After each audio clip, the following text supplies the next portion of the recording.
Hello and welcome to CloudFolks HUB. My name is Bhavesh Atara. You are learning ECS step by step through the project.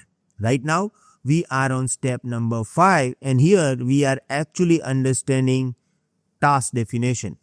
In the task definition, we have so many options and we covered many of them as well. But in this video, we are going to talk about task roles.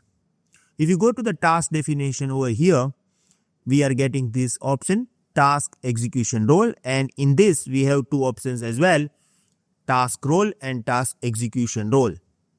Why they are actually providing two options over here, what is the use case and what are the differences between these two options? We are going to discuss about all of this in this video, so let's start.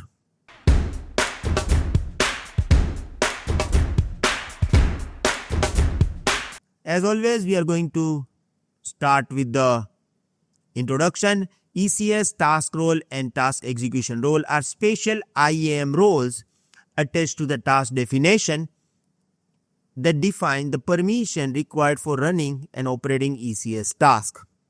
Now, both options are actually used to attach IAM role with the task.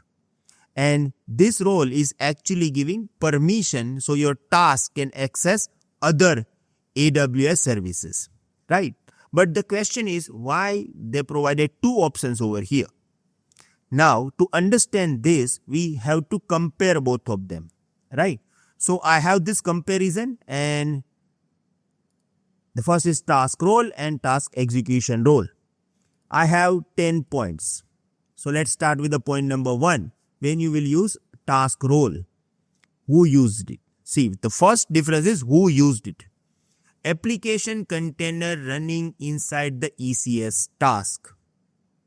Task role will be used by application container running inside your ECS task. And if I'm going to talk about task execution role, ECS agent will use this. Let's understand this using whiteboard. See, we have our task, right? And inside task, containers are actually, we are running container inside this, and then we are running app. So app code. Now, for example, if my application wants to access S3 bucket or any other AWS service, I'm just giving you S3 as example, and wants to store data into the S3. In this case, your application must have permission to access S3 bucket, right? Without permission, your app cannot run S3 bucket. Now, how you can give permission to your S3 bucket? You can give permission by attaching task role.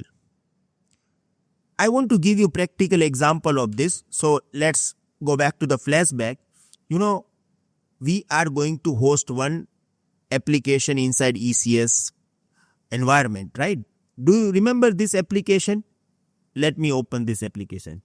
See, right now I have this application. This application is currently hosted in EC2, right? For a temporary demo, I just hosted this. And as you know that we are going to use this particular application, which is actually going to upload file into the S3 bucket. For example, right now I am going to upload this abc.png file, right? Upload now. File has been uploaded. You can go to S3.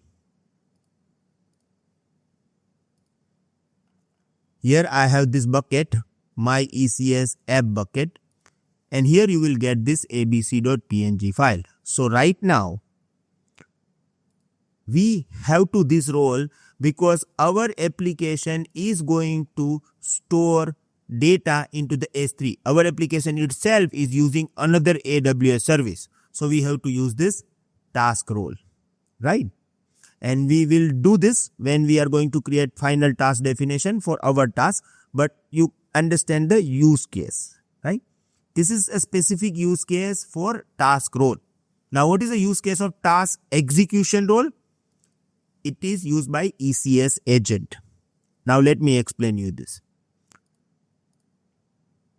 When you create your cluster, in the cluster you have two types of infrastructure. One Fargate and another one is EC2 instance. So EC2 instance will be container host. Now, to manage this container host by ECS is actually installing ECS agent inside your EC2 instance or container host. Now, when you are going to create task definition and when you attach any role with the task execution role, you are giving permission to your agent, right? ECS agent which is running inside your container host. So both are having different use case. If I am going to talk about task role, it is a permission. We are assigning permission to application running inside the container, and here we are giving permission to ECS agent, right? Now, purpose gives application code permission to access AWS service at runtime. I give you live demo. Okay, my application cannot store data directly into the S3 bucket without attaching permission with the task role. Now, let's understand the task execution role as well. Why we need to use this? So the purpose is gives ECS agent permission to pull image, push logs, fetch secret during the task startup. See, in upcoming video, we are going to set up container. And as you know that our container image is stored in ECR.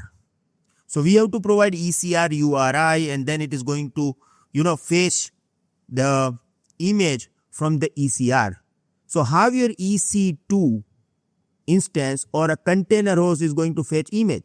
Again, you are using another service. You are fetching your container image from another service. So in this case, we need to use this. Here we need to provide permission to agent. So we have to use